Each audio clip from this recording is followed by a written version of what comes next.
Le doute est-il utile à la connaissance et nuisible à l'action?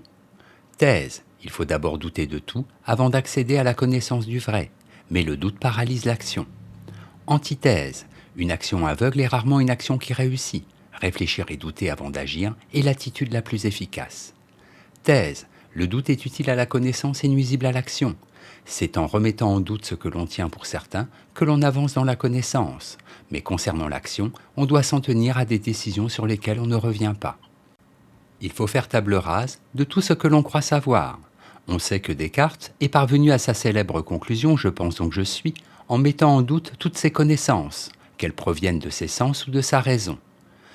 Ainsi est-il arrivé à une première certitude, tant que je pense, et peu importe ce que je suis absolument certain d'exister. Cette vérité ne peut pas être remise en cause. Pour agir, il faut que je tienne fermement à une décision. Parce qu'il faut bien vivre, agir avant d'avoir établi des règles de conduite absolument certaines, Descartes se donne pour principe de ne jamais revenir sur sa décision, même s'il n'est pas sûr que ce soit la bonne. Tout comme un voyageur égaré dans une forêt, mieux vaut suivre une direction que de douter et finalement tourner en rond. Le doute conduit à l'irrésolution. Le présent est le temps de l'action. Toute action est une forme d'engagement.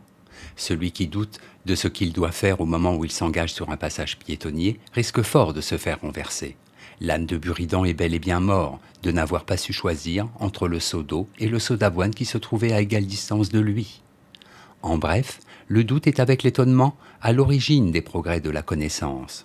Mais en ce qui concerne l'action, il a plutôt tendance à la desservir.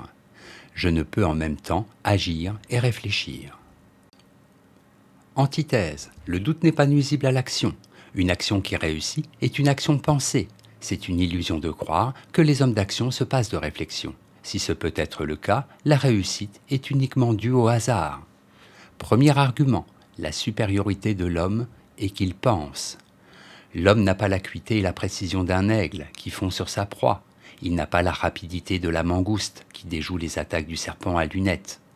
Pourtant, il est capable de faire mieux que ces animaux. C'est parce qu'il a pensé avant d'agir qu'il a pu inventer des instruments de chasse, des pièges, des outils lui permettant de dominer la nature. Deuxième argument, même les hommes d'action ont des doutes. Il convient de distinguer la fiction de la réalité. Une opération antiterroriste n'est jamais gagnée d'avance. Elle est préparée. Elle laisse toujours une part de doute, d'incertitude. La classique opposition entre l'homme d'action et le philosophe est elle-même fallacieuse. Il faut être capable de prendre du recul pour être capable d'un engagement vrai, écrit Maurice Merleau-Ponty dans l'Éloge de la philosophie. Troisième argument, seul le hasard sert l'action aveugle. Il faut au préalable douter pour être par la suite certain que l'action que l'on va entreprendre va réussir. Celui qui ne doute jamais, c'est-à-dire ne pense jamais, doit au hasard et à lui seul le fait de réussir dans son entreprise. Il est bien rare que la chance lui sourie deux fois. Synthèse. Il est vrai que le doute peut conduire à l'irrésolution et donc nuire à l'action. D'où la maxime de Descartes consistant à ne pas revenir sur une décision à partir du moment où elle a été prise. En effet, je ne peux pas toujours savoir si ce que je décide constitue un bon choix.